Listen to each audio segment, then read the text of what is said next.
Une vieille dame qui tue, qui assassine une espèce de Madalton des temps modernes. Bienvenue chez Marie-Thérèse.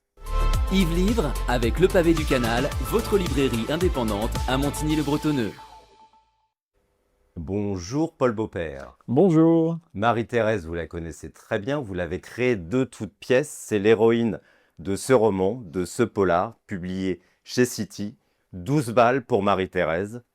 Et là, je dois dire, j'ai adoré. On vous croise souvent dans les allées, enfin, on croise souvent vos livres dans les allées du pavé du Canal à Montigny-le-Bretonneux et dans toutes les librairies indépendantes, au rayon jeunesse, parce qu'on vous doit La Famille Saint-Arthur, Ouais.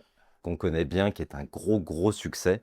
Là, j'ai pris tout à l'heure, il y a Le Bureau des Inventions, qui est paru aussi il y a pas très longtemps. Il y a un an à peu près. Chez Fleurus. Ouais. Et chez Mamet, il y a eu Les Aventures mémorables de Samuel Plume Sèche. Vous êtes un auteur jeunesse connu, reconnu. Vous avez sorti une centaine de livres, vous m'avez dit tout à l'heure. Et voilà, là, vous avez décidé de passer au polar. Ça s'est passé comment, cette transition ? Alors la transition, elle s'est faite parce que j'avais envie de m'amuser avec tous les codes dont je n'ai pas le droit de me servir chez les enfants. Et puis vous avez dit un truc qui est totalement faux. Vous avez dit que Marie-Thérèse est née de mon imagination, mais c'est pas vrai. Marie-Thérèse existe en fait. Ah, Je la connais. Et donc j'avais un modèle sous les yeux absolument merveilleux et formidable. Et un jour, je me suis dit, il faut quand même que je m'en serve. Et donc, alors, mais c'est exactement la même, parce qu'on va en parler un petit peu, mais Marie-Thérèse est particulière. Marie-Thérèse, alors nous, bien sûr que non, c'est pas exactement la Ouais. même, mais la silhouette, les 2 paquets de clopes par jour, la vie dans les Vosges, la chasse et tout ça, oui, c'est Marie-Thérèse, elle existe. Alors, vous êtes Versaillais, hein, petit détail, c'est pour ça qu'on vous reçoit dans Yves Livre, mais vous avez donc une renommée nationale, mondiale peut-être, non, en tout cas Ah, je internationale. suis traduit en 13 langues. Hein. Ah oui, quand même. Ouais. Et donc Marie-Thérèse est une héroïne géniale. C'est un vrai personnage, c'est une espèce de misanthrope d'une vieille dame qui a vécu à Paris, mais qui s'est réfugiée dans les Vosges, dans une espèce de grande cabane, de maison dans les bois. Et c'est quelqu'un d'un petit peu revêche, qui a des amis, des voisins, mais qui a un caractère un peu particulier. Oui, oui, elle a du caractère, diront ceux qui l'aiment, et elle a un fichu caractère, diront les autres. C'est sans doute une emmerdeuse pour ceux qui ne l'aiment pas, et un personnage formidable pour un auteur. Ce qui est formidable quand on écrit, c'est d'avoir des personnages. On a le droit de faire un peu plus grand que dans la réalité. Ouais. Un tout petit peu, tout a le droit d'être un peu plus. Mm.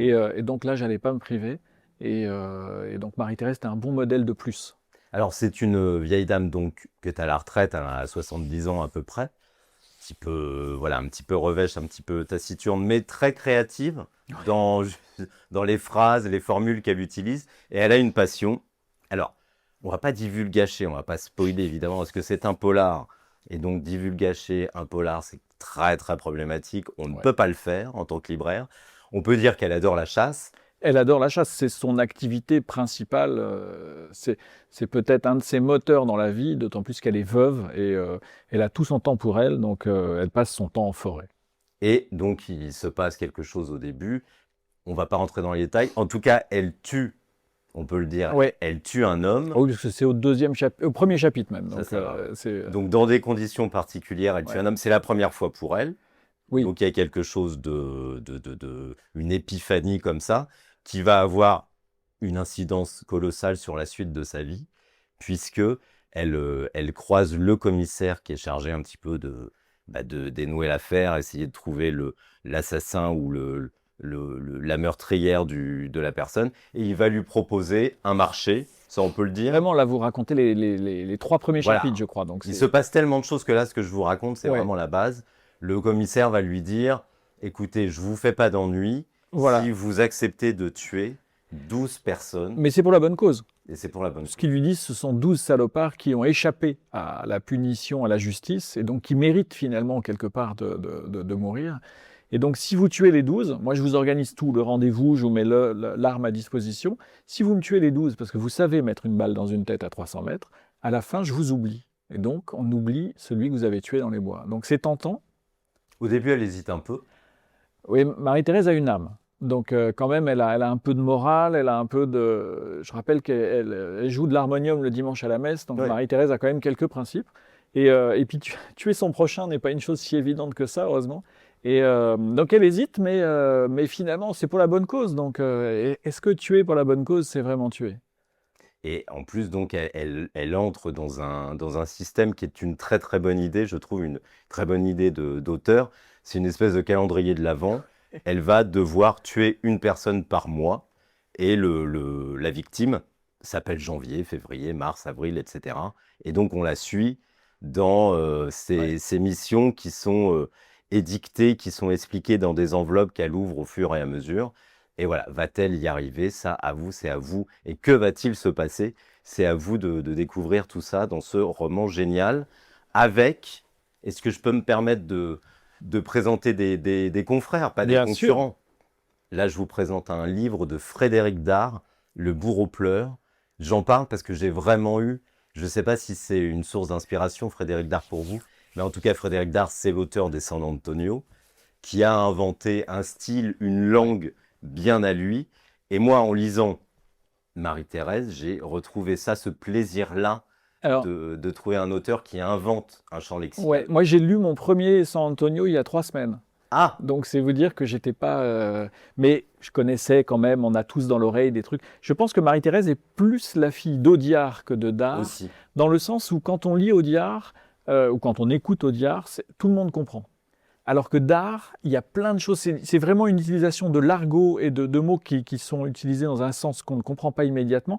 Là où Audiard, je trouve, était très fort, c'est qu'il prenait les mots de tous les jours et il arrivait à nous faire croire que c'était de l'argot. Et ça, c'est très très fort.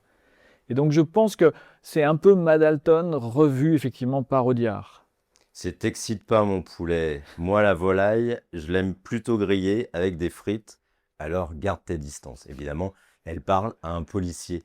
Frédéric Dard, pour San Antonio, il y avait le côté quand même, moi j'aime beaucoup, mais il y avait un côté sexuel et sexiste qu'on ne retrouve pas du tout Non, dans votre livre. Vraiment, il est lisible d'absolument tout le monde, de l'adolescence ouais, c'est jusqu'au ça. très grand âge. Ouais, ouais. Parce que vous arrivez à mettre beaucoup d'humour et à prendre du recul sur des scènes qui sont parfois Ouais, un petit peu difficiles. C'est quand même des scènes de meurtre. je crois que mon passé et mon futur et mon présent, parce que je continue dans l'édition jeunesse, fait que j'essaye d'écrire avec des images, mais en laissant au lecteur la possibilité de se faire ses propres images. Donc Mm. chacun y mettra la violence et le sang qu'il voudra, mais j'essaye effectivement de garder un peu de recul et si possible de l'humour. Je trouve que l'idée de s'amuser en écrivant me plaît et l'idée de faire rire mes lecteurs me plaît aussi. Donc, Alors c'est le cas parce que c'est vraiment très cinématographique. Il y a peut-être une adaptation au cinéma ou télé. on Moi, n'en je a le pas verrais encore très bien. on n'en a pas encore parlé, mais c'est rigolo parce que j'ai énormément de lecteurs qui m'ont déjà dit ça et même qui m'ont donné le nom de l'actrice qu'ils voyaient pour Marie-Thérèse. Donc, Ouais. ça allait de Isabelle Huppert à Josiane Balasco, autant vous dire qu'on voit large. Ouais. Mais l'une et l'autre en contre-emploi serait formidable. Donc, Et les chapitres sont très courts. Enfin, il y en a des plus ou moins. Et ce sont des épisodes en fait. non, Les chapitres ah sont oui, mais des alors, épisodes. c'est pour une raison assez simple, c'est que quand j'ai commencé à écrire ce livre, je ne savais pas que j'écrivais un livre. J'écrivais des choses pour faire rire mes copains sur Facebook. Et je m'étais dit, sur Facebook, on lit pas les choses très longues parce que C'est ça. c'est pas confortable comme lecture. Donc j'ai fait les chapitres courts et je me suis dit, ça mérite pas le titre de chapitre, donc j'ai appelé ça épisode. Et en fait, j'ai gardé ça après. Mais j'ai découvert en faisant ça que ma foulée d'écriture, comme les gens qui courent ont leur rythme, eh ben, c'est autour de 7-8 000 signes. Et donc, alors ça, c'est Ouais. vraiment les professionnels de la chose. Mais donc, du coup, chaque chapitre fait en gros autour de 7-8 000 signes, c'est-à-dire 3 pages, quelque chose comme ça, 3-4 pages. Et ce qui fait qu'il y a quand même 80 chapitres et qui sont très courts. Ouais. Et ça peut être l'occasion de découvrir le polar. Ça peut être une occasion, voilà, parce qu'il y a des cliffhangers. Oui, Vous reprenez un peu les codes des séries. Sans parler de ça, c'est pas un copier-coller de série, mais c'est vrai que les épisodes sont quand même nous tiennent en haleine. Quand on en finit un, on a envie de passer au c'est second, vrai, au mais alors, prochain. les séries ont inventé ça. Enfin non, les séries ont copié parce que si on prend les feuilletonistes du 19e, ils Ouais, avaient déjà cette série-là.